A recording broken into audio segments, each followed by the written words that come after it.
En 2024, nous avons eu le droit au grand retour de la planète des singes avec un 4ème opus faisant suite à la trilogie / reboot de 2011. J'avais pu vous faire 3 vidéos dont je suis plutôt fier, et pour ce dernier opus, on reprend certains thèmes et sous-lectures qui nous donnent de gros indices concernant la suite. Le réalisateur Wes Ball succède à Matt Reeves, qui a marqué de sa patte profondément les thèmes et l'ambiance de la trilogie, et pour ce 4, c'est franchement respecté. On commence par l'hommage à César suite à sa mort avec cette musique emblématique qui concluait le numéro 2, et c'est une très bonne idée car il comble un manque du final du 3 et permet de raccorder les wagons avec le reste. Puis un nouveau jour se lève, 300 ans plus tard, sur l'évolution de la planète, avant de passer à Noah qui escalade la tour avec ses potes. Le fait de commencer le film par des singes escaladant la tour n'est pas anecdotique car c'est gravir les longues étapes de l'évolution. Juste après l'enterrement de César, nous avons divers plans montrant bien que le temps a passé avec cette eau qui a nettoyé le monde des créations humaines. L'eau est l'élément le plus important de la saga car il nettoie le monde de ce qui reste de l'espèce humaine. Et ça, dès le film de 68 où il se crache et leur vaisseau est détruit. Jusqu'à la fin du film où il ne reste que la Statue de la Liberté qui a survécu au déluge. Et à la mer qui est à côté. Et pendant ce temps, les singes ont évolué petit à petit. Rien qu'en un plan, on sait que les singes ont évolué dans le bon sens, vers le haut. Mais on ne les découvre pas tout en haut de la tour, sinon ça voudrait dire qu'ils ont réussi à se mettre au même niveau que les humains en termes d'évolution technologique. Non, là on montre qu'ils sont sur le bon chemin. Dans le 2, nous avions la présentation du village de César surplombant la vallée dans un milieu très naturel. Signe qu'ils étaient devenus l'espèce animale dominante, mais qui se cache des humains. On ne montre pas non plus une tribu complète ici, signe que les singes ne sont plus unis aujourd'hui et évoluent par petits groupes d'individus. De plus, on commence le film par une lumière à la torche durant la nuit, ce qui renvoie à une certaine préhistoire de l'espèce. Wes Ball a travaillé sur le scénario d'une trilogie complète que Disney a adoré avant de valider le projet, et vous verrez qu'il y a déjà énormément d'indices qui nous dévoilent la suite de l'histoire. Beaucoup n'avaient pas aimé la trilogie du labyrinthe que Wes Ball avait réalisée, mais perso, j'avais adoré. J'ai toujours trouvé qu'il manquait facilement 30 minutes par film et qu'il y avait trop d'action. Mais sinon, franchement, pas mal. Chaque film a son ambiance, je m'étais bien amusé. Niveau mise en scène, ça reste classique, mais c'est propre, sans fausse note. Pour la planète des singes, j'avais peur qu'il rajoute trop d'action au détriment des personnages. C'est le problème de la trilogie du labyrinthe. Pourtant, il respecte et se nourrit de ce qui a été fait jusque-là, et je me suis éclaté. La planète des singes reste toujours une saga sans fausse note et l'héritage n'est pas trahi. Même s'il n'est pas exempt de défauts. On verra ça. Nous suivrons ainsi la destinée de Noah, seul rescapé de son village, et il partira sur les routes pour retrouver son peuple. Nous sommes ainsi dans les 300 ans après la mort de César, et ça influence beaucoup nos persos et l'univers, en particulier Noah qui avait la lourde tâche de le remplacer, et je trouve que ça marche bien. Il n'a pas encore sa stature, celle de César, stature imposante, mais ça annonce du très très bon pour la suite, car déjà dans ce premier film, il ne dédonne pas et on sent de la part du réalisateur la peur de ne pas réussir à avoir un perso aussi bon, ce qui fait qu'il y a même des plans où tu as l'impression d'avoir César à l'écran. Durant son périple, il tombe sur Raka, singe très instruit et fan inconditionnel de César, qui nous contera son histoire. Il lui expliquera une partie du passé de ce monde, car c'est ça aussi qui est bien, c'est qu'on peut voir le 4 sans avoir vu les autres, car on a un perso principal qui vient d'une tribu très isolée, et qui croit que les humains ont toujours été une espèce primitive. C'est vrai qu'on peut se poser la question. Il y en a, ils sont franchement attaqués quand même. C'est peut-être là aussi le premier défaut, c'est qu'on explique tout ce qu'il s'est passé avant, alors que normalement, nous spectateurs, on le sait déjà, surtout si vous êtes abonné à ma chaîne. Il n'y avait peut-être pas besoin d'en dire autant, car tu peux enlever toute la partie histoire que Raka explique, et pourtant le film se tient toujours. Donc perso, un peu moins d'histoire du monde et un peu plus d'histoire personnelle, ça aurait équilibré les choses. Histoire personnelle, c'est genre, que s'est-il passé dans votre vie? Car finalement, Raka et Noah, on sait pas grand-chose sur leur passé. Et mais c'est encore pire vu qu'on ne sait rien du tout. Retenez bien son nom car ce serait important au niveau des sous-lectures dont je vous avais parlé dans le numéro 3. Franchement, même si elle est pas creusée, je l'adore, et je la déteste en même temps. Je m'attendais à voir certaines choses dans ce film, et pourtant, rien de ce que je prévoyais ne s'est passé. C'est le gros point positif, c'est qu'il m'a raconté une histoire que j'avais pas du tout prévue. Et ça, je suis vraiment très content. Le personnage de Mai veut être présenté comme une faible humaine qu'il faut protéger, et c'est ce à quoi je m'attendais. Une faible humaine, intelligente qu'il faut protéger des méchants. Et heureusement que c'est pas ça, car sinon, ça aurait été l'autoroute. Elle joue un double jeu, elle a déjà choisi son camp, et jouera de manipulation pour obtenir ce qu'elle veut. Et là aussi, c'est positif. Et négatif. J'en reparlerai concernant le final qui n'est même pas un happy end. Ça aussi, c'est étonnant, mais dans le bon sens. Comme toujours dans cette saga, c'est le méchant qui reste le moins développé.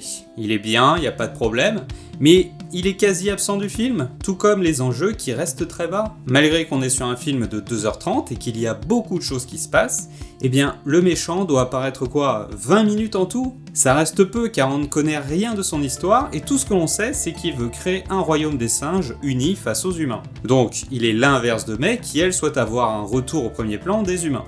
Et entre les deux, tu as Noah qui doit choisir son camp. Le méchant est d'ailleurs entièrement présenté dans cette scène, et vu qu'il doit se présenter totalement en 5 minutes, très vite, il en devient un perso sympa.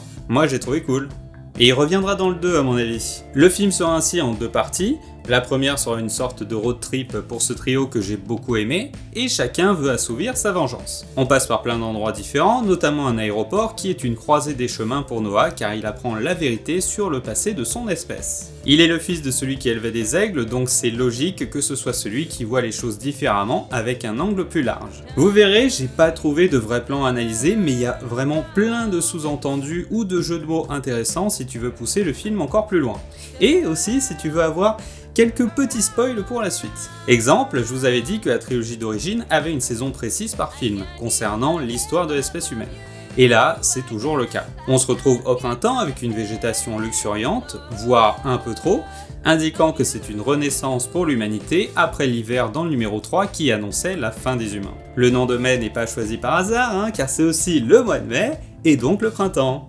Surtout qu'elle a un rôle primordial pour le renouveau de son espèce. Et l'actrice doit être allergique au cyprès, ou je sais pas, mais elle a ses yeux larmoyants de labrador pendant tout le film, ça c'était un peu gavant. Vas-y, chiale, tu pisseras moins. En plus ce film est sorti au mois de mai, mais bon, je pense qu'ils auraient eu un meilleur box-office en l'ayant sorti début juillet. Vraiment, toute cette première partie, je l'ai adorée. On suit Noah qui arrive à se décoter un œuf pour un rituel, l'œuf en symbole, c'est la vie, le renouveau, etc. Et c'est intéressant que cet œuf soit en haut d'une tour en ruine. On débute une nouvelle trilogie avec la vie qui se crée sur les ruines des humains, qui sont toujours des destructeurs du vivant puisque May détruira l'œuf un peu après. Les humains sont d'ailleurs appelés des échos du passé sans doute. Et si pour le fun, j'allais trop loin dans l'analyse? Enfin trop loin, on va voir, car si on creuse, eh bien on a déjà toute la problématique de cette trilogie et potentiellement le grand final. Elle s'appelle May. Mais pourquoi avec un E? Il y a plein de manières d'écrire son nom avec la même phonétique. Pourquoi ne pas avoir mis de Y? Ça aurait directement fait référence au mois de mai, à moins que du coup ça fasse trop évident. Sinon avec un is qui donne à l'envers Ayam, et ça correspond bien au parcours de son personnage qui doit choisir entre servir son peuple ou s'allier avec les singes. Ce sera totalement son parcours dans la trilogie où il faudra qu'elle choisisse l'équilibre entre les humains et les singes. Découvrir qui elle est, celle qui doit amener la paix. Ce sera la grande question de ce personnage qui devra abandonner. Elle devra faire ce que tous les autres humains de la trilogie n'ont pas réussi à faire. Abandonner pour former une alliance d'égal à égal avec les singes, plutôt que de vouloir leur soumission totale comme à chaque fois. Ici elle répond littéralement « Je suis l'humain qui ne veut pas aider les singes ». Je suis l'humain qui ne veut pas aider les singes. En VO c'est la même, elle dit humain et non femme, ce qui indique bien qu'elle se considère être dans la faction adverse, sans pourtant être hostile, car elle ne veut pas les aider. Elle aurait pu tout à fait dire qu'elle combattait ou était contre les singes, mais non. Et ça fait directement référence à lui, qu'elle considère comme un traître, mais ça dévoile aussi son point de vue où elle aimerait un retour au premier plan des humains, sans pour autant vouloir la guerre. On est là face à un dilemme de ce personnage qui trouve en Noah son égal, mais dans la faction adverse, celle qu'elle est censée haïr. Et je tiens à signaler au passage que l'héroïne est une femme et qu'à aucun moment le fait qu'elle le soit n'est mentionné, ce qui est vraiment très agréable. Mais alors, oui, toujours cette question, pourquoi ce E dans ce cas? Pourquoi bon sang avoir mis un E? C'était plus simple avec un I ou un Y?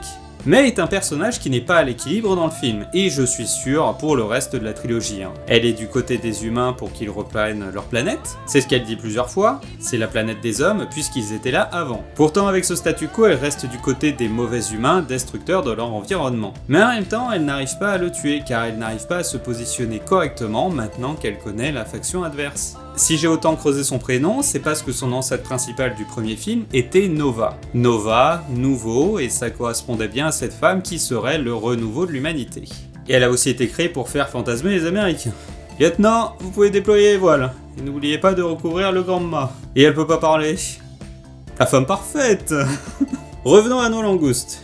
Ce n'est pas lui qui vient du passé de l'avenir des humains, mais l'enfant que elle engendrera. Un nouvel humain, avec de nouveau un cerveau, mais qui, normalement, n'aura pas l'envie destructrice de l'espèce. Normalement. Et là, ça a fait tilt. Il s'appelle Noah, très proche de Nova un peu, mais attention, lorsqu'on le met à l'envers, ça fait Aon. Comme le phare A11. Non, je déconne, c'est bon, soyons sérieux 2 secondes. C'est Noah, mais sans le rajout du H à la fin, ce qui est inhabituel. Alors, pourquoi avoir 2 persos principaux avec exactement le même nombre de lettres dans leur nom? Faut se rappeler de mes anciennes vidéos où je vous avais parlé de tout ce qui était symbolique biblique dans la saga, en particulier avec l'élément de l'eau. Là, nous avons Noah et Mai, et chacun de leurs prénoms finit par A et E, comme Adam et Ève. Alors, je vous jure, c'est pas une blague, hein, j'ai déjà vu ça dans d'autres films, et je vais vous dire pourquoi. Noah veut retrouver les siens, et a comme aide une certaine vision céleste sur son épaule qui l'aidera dans sa quête. J'ai attendu tout le film qu'il y ait une ref à Assassin's Creed avec un plan dans le ciel de l'aigle qui repère les cibles. Ça c'est dommage, hein, j'espère qu'ils y penseront dans les prochains. Proximus, symbole de proximité et de choix qui normalement aurait été évident. Choisir en priorité ceux de son espèce. Et pourtant, il choisira Mai. On notera qu'il n'a pas vraiment fait de choix puisqu'il a juste refusé la proposition de Proximus, comme ce dernier a kidnappé son peuple. Même si ses motivations sont justes, hein, il les a pris en otage. Je tergiverse, ok, et je vais sûrement un peu loin. Mais je pense que le chemin pour le reste de la trilogie sera une tentative d'équilibre entre les persos. Donc, entre les espèces. Ève a toujours été le personnage du choix. Bon ou mauvais, c'est elle qui fait le choix de cueillir la pomme. Tandis qu'Adam est celui qui subit les événements. Et quel aliment mange-t-elle en premier à ton avis? Ben des pommes évidemment, hein. Et comme par hasard, elle se mettra à parler le lendemain. Faudra dire aux Américains que lorsqu'on est en mode survie, c'est pas avec des pommes qu'on va loin, hein. Mais bon, ils adorent cette symbolique. Et pourquoi les lettres de leur nom seraient aussi importantes? Eh bien car le symbole du féminin et du masculin sont directement inscrits dans leur nom. Le V de Ève fait référence évidemment au vagin, hein, voilà, symbole du féminin. Et le A de Adam, un chevron, là aussi symbole du masculin. En France au moins on peut affirmer qu'on a la plus grosse. Et ça c'est celle de ceux qui sont pas abonnés à ma chaîne. Et c'est aussi le cas en hébreu, hein, j'ai vérifié. Tout comme tu prends Eywa dans Avatar qui représente la planète donnant la vie sous une forme d'entité.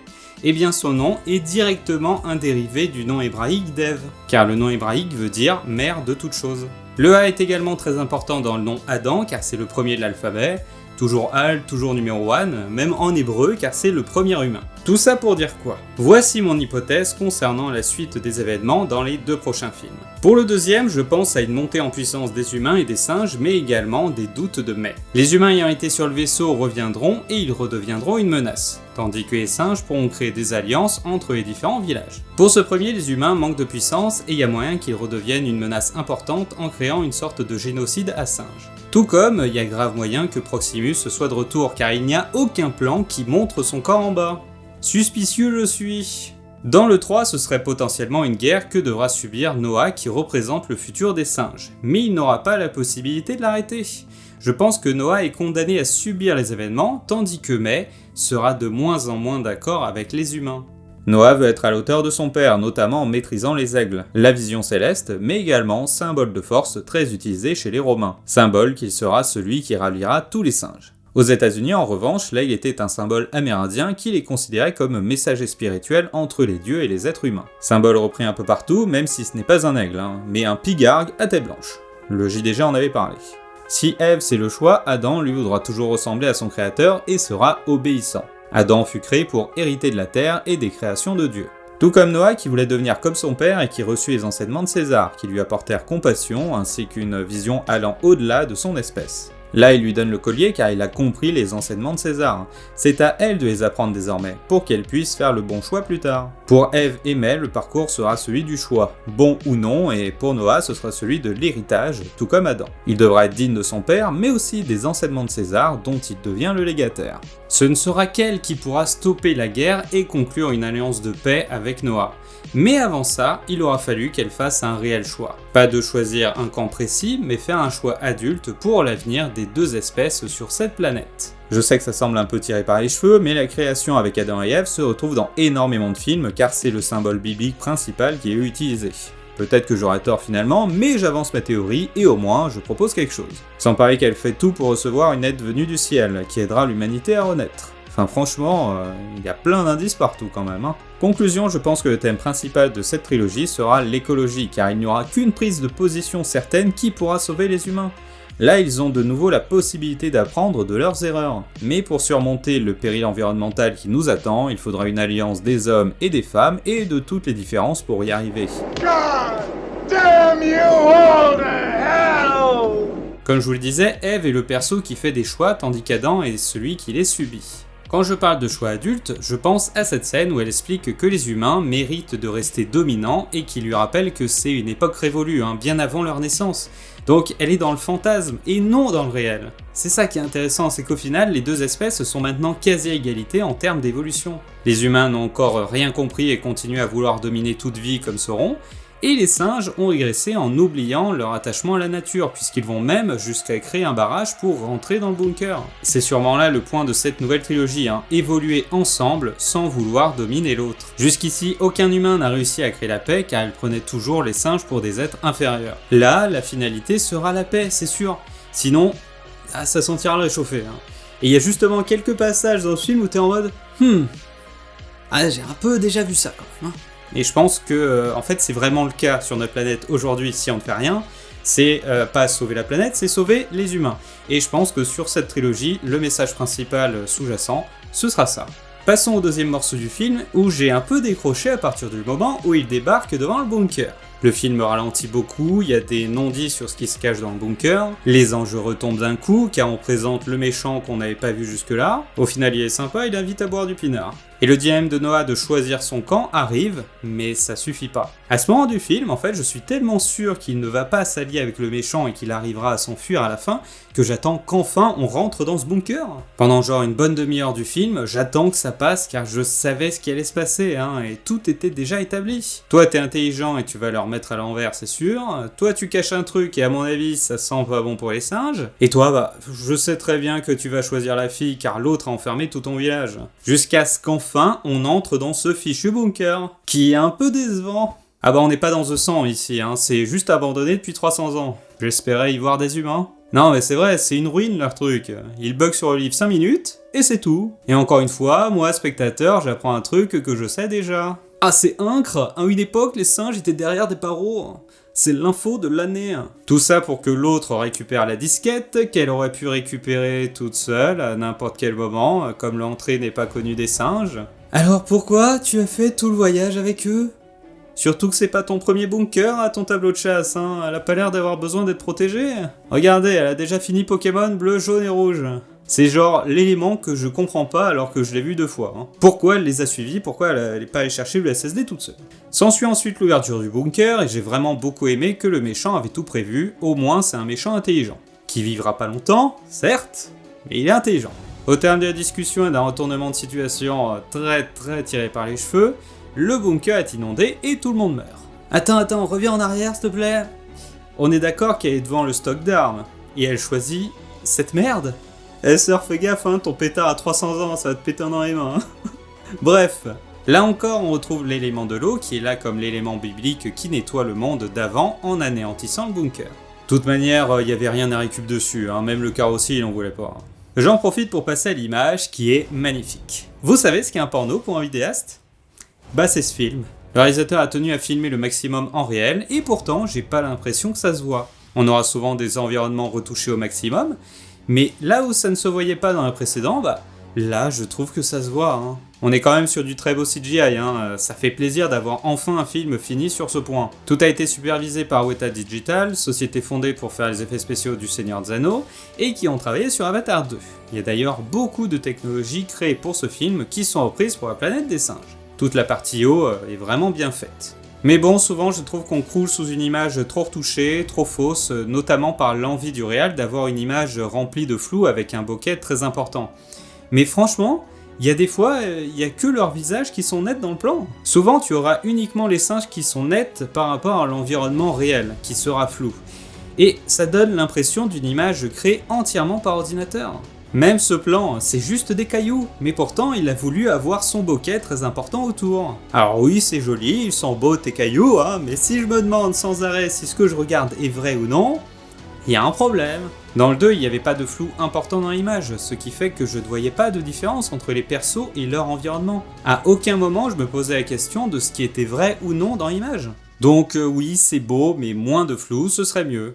Cependant, les scènes de nuit sont vraiment fabuleuses, on reprend la patte graphique qu'avait apporté Matt Reeves. Toutes les scènes où il y a du feu sont magiques, c'est un vrai régal. Franchement, avoir des films avec un tel niveau concernant l'image, c'est, comment dire, je me sens privilégié qu'on me propose une image aussi belle, quoi. C'est ce que je fais aussi avec mes vidéos, puisque je préfère attendre pour vous proposer une vraie analyse avec les vraies images du film, plutôt que de vous faire un truc à la va-vite avec des images de la bande-annonce. Là, je m'auto-congratule pour vous présenter le diaporama des meilleurs plans du film. Il y a plein de moments, j'étais au niveau de l'extase visuelle.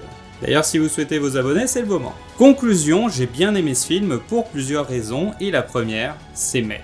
Elle m'a surpris tout le temps. De base, je pensais qu'elle serait juste intelligente, mais qu'on garderait l'aspect qu'ils n'ont plus de voix. La voix, c'est hautement symbolique, car c'est le chemin de vie aussi. This is the way.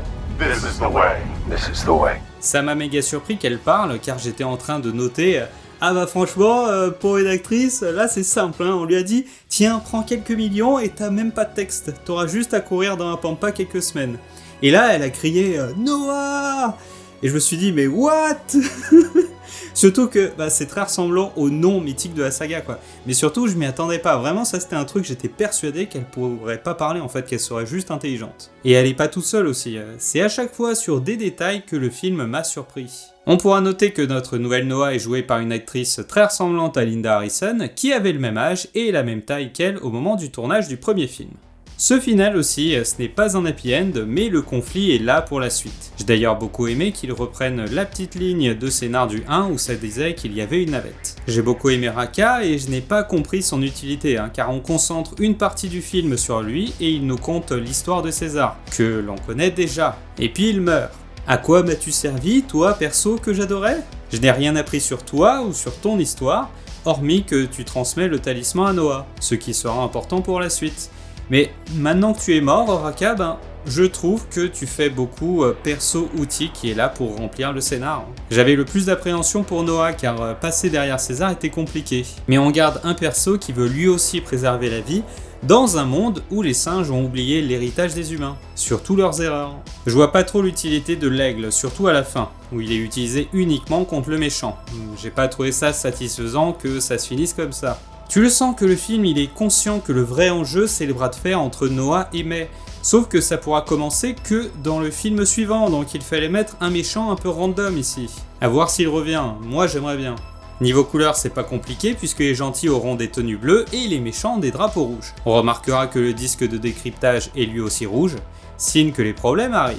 May sera en gris une bonne partie de l'aventure, donc une couleur neutre, avant de commencer à comprendre qu'il y avait deux factions chez les singes. Les gentils et les méchants, globalement. Puis elle change de t-shirt pour un haut bleu à la sortie du bunker, signe qu'elle a choisi le camp de Noah. Le camp de Noah est symbolisé par une couverture bleue d'ailleurs, car c'est l'unique chose qui lui reste. Puis fin du film, elle passe à une toche bleue délavée, limite grise, signe qu'elle a de nouveau changé d'avis. La quête de notre héros, c'est l'héritage. Noah acceptera l'héritage lorsqu'il trouvera sa voie au travers du rite avec les aigles. C'est également le cas de May qui devra grandir et accepter que les humains ne pourront jamais redevenir les maîtres de la planète. En parlant de singes, je trouve que la diction elle est plutôt étrange car on passe de celui qui n'arrive pas à aligner trois mots à un autre qui pourrait être compté du Shakespeare. J'ai trouvé ça un peu bizarre au début au niveau de la diction des singes, mais bon. Il y a moins de persos que précédemment, c'est une bonne chose et j'ai adoré leur trio, mais c'est malheureux de penser qu'en fait, je ne sais quasiment rien sur eux car il y a une trop grande partie du film qui concerne ce qui s'est passé et non ce qu'ils ont vécu. Noah se retrouve héritier de son peuple, mais aussi d'une certaine idée de comment devrait être la société des singes, grâce à Raka qui lui apprend la compassion avec May, et lui transmet le talisman. J'ai hâte de savoir ce qu'ils vont faire de l'aspect religion. Petit truc sur le livre, c'est qu'en fait, c'est pas possible de trouver des dessins d'animaux avec les barreaux des cages bien visibles. Dans les épisodes précédents, le livre était à la fois un élément de paix, mais aussi de don entre espèces. C'est la connaissance des humains transmise aux singes.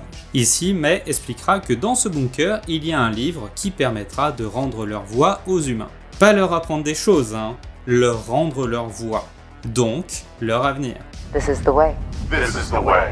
This is the way. Et on peut dire que c'était écrit, car ils arrivent à faire fonctionner des antennes à état d'épave. Et ça choque personne. On finira le film par le regard de nos deux héros fixant le ciel alors qu'une menace arrive. Plan final qui reprend le style des précédents, puisqu'à chaque fois c'était pour fixer la menace qui sera acteur dans le prochain volet. On a un film qui prend plus son temps que les précédents, vraiment très appréciable, mais je trouve quand même en deçà des autres un peu. En termes techniques et mise en scène, on est un peu en dessous, mais ça reste très propre et un bon film à voir. Finissons par le son qui m'éclate bien. Allez, encore une fois. Allez, derrière. Allez, c'est sponsorisé par Sam Gamgee, hein. Le son de cloche, il me fait délirer. Et en plus, il fait méga sombre, c'est parce qu'il pleut, tu vois. On est en plein milieu de l'après-midi, mais j'ai l'impression qu'il fait nuit. Bon, bah c'est fini, merci d'être resté jusqu'au bout. Ça a vraiment été une vidéo très longue à faire et à tourner et à monter. J'espère qu'elle vous aura plu et je vous dis à plus. This is the way. This is the way. This is the way.